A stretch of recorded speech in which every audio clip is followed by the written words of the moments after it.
జగిత్యాల జరుగుతున్న మైనారిటీ సమావేశంలో నిజామాబాద్ ఎంపీ అభ్యర్థి కవిత మాట్లాడుతున్నారు. లైవ్ లో చూద్దాం.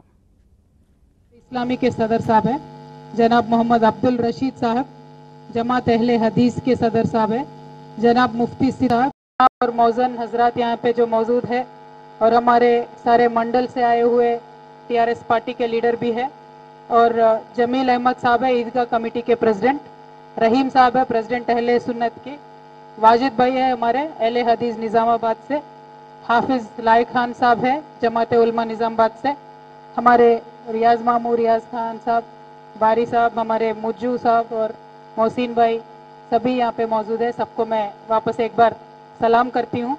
और आज एमपी का इलेक्शन के टाइम है, इस मौके पे आपसे मिलके मेरा अपील आपसे करने के लिए मैं यहाँ पे जगत्याल में आई हूँ। आप सबका तो पहले शुक्रिया अदा करना चाहती हूँ, इतना टाइम आपने निकाला और सभी एक साथ आके, पूरी एक कुल जमात की महफिल है, सभी आप एक साथ आके हमारे तायद करने के हक में आज आप आए हैं और अपना अपील सुनाने का मौका भी मुझे आपने दिया है। आपसे रिक्वेस्ट मैं इतना ही करना चाहती हूँ कि पिछले 5 सालों में जिस तरीके से टीआरएस का दौर गुजरा आपने देखा है, और अगर कंपेयर करके देखेंगे ऐसे स्कीमात है, काफ़ी ऐसे प्रोग्राम्स है, सबसे ज़्यादा जिस हमदर्दी के साथ टीआरएस की हुकूमत मुसलमानों के साथ पेश आती है, मैं आपसे रिक्वेस्ट करती हूँ उसको आप याद करें, क्योंकि बाकी स्कीमात तो चलते रहेंगे, बाकी प्रोग्राम्स तो चलते रहेंगे, सरकारें आएंगे जाएंगे, हुकूमतें आएंगे जाएंगे, हर एक तरीके के स्कीम बनता रहेगा, बिगड़ता रहेगा, लेकिन जो नीयत है, लेकिन जो इंटेंट है तेलंगाना हुकूमत की केस साहब की, उसे मैं आपको रिक्वेस्ट करती हूँ। आ फैन बन जेवा ना लोल्लेक पूंदल, आपसे रिक्वेस्ट करना चाहती हूँ कि आप जरा उसको याद करिए, क्योंकि आप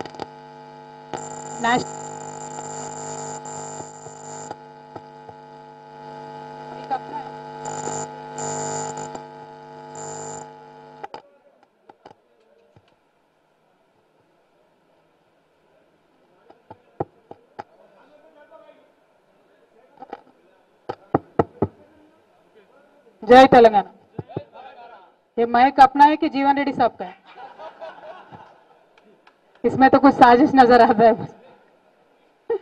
अब सबसे इतना ही रिक्वेस्ट है कि जिस तरीके का केसीआर साहब के इरादे हैं उस पर आप गौर करिए, क्योंकि आज ये मरकज के इलेक्शंस है, यहाँ पे दोनों नेशनल पार्टी बीजेपी और कांग्रेस दोनों मिलके टीआरएस पार्टी से मुसलमानों की तेलंगाना के दूर करने का एक साजिश में है।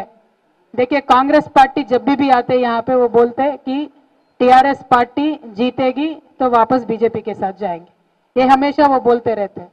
और जब बीजेपी के लोग यहाँ पे आते हैं वो हमें बुलाते हैं कि आप कांग्रेस के बी टीम है। और आज मैं ज्यादा कुछ नहीं कहूंगी, आप एक बार गौर कीजिए हमारे निजामाबाद पार्लियामेंट हल्के का क्या सिचुएशन। मधुगौड़ याशकी साहब यहाँ से कांग्रेस के कैंडिडेट है, लेकिन क्या आज तक वो कहीं पे निकले कैंपेन पे? आज तक कहीं आपको एक कांग्रेस की गाड़ी दिख रही है कैंपेन करते हुए? बिल्कुल उन्होंने मैदान छोड़ के फरार हो गए। और फरार इतना नहीं हुए, वो कैंडिडेट्स को भी उनके पूरे उनके कैडर को उन्होंने कहा है कि आप बीजेपी करो। यानी एक टीआरएस पार्टी को, एक रीजनल पार्टी को हराने के लिए दोनों आज नेशनल पार्टी से एकजुट हो गए। लेकिन ये हालात क्यों है, हमें इस पे गौर करना है। हालात ऐसे है आज पूरे मुल्क में, मोदी जी का ग्राफ तो दिन ब दिन घटते आ रहा है। मोदी जी का ग्राफ ऊपर बढ़ने का कोई चांस ही नहीं है, उनका दिन ब दिन घटते आ रहा है। और कांग्रेस पार्टी जीरो पे आना भी चाहिए। और कांग्रेस पार्टी का हालत यह है साहब कि वो देश को कोई एक विजन नहीं दिखा पा रहे, कोई एक फ्यूचर नहीं दिखा पा रहे।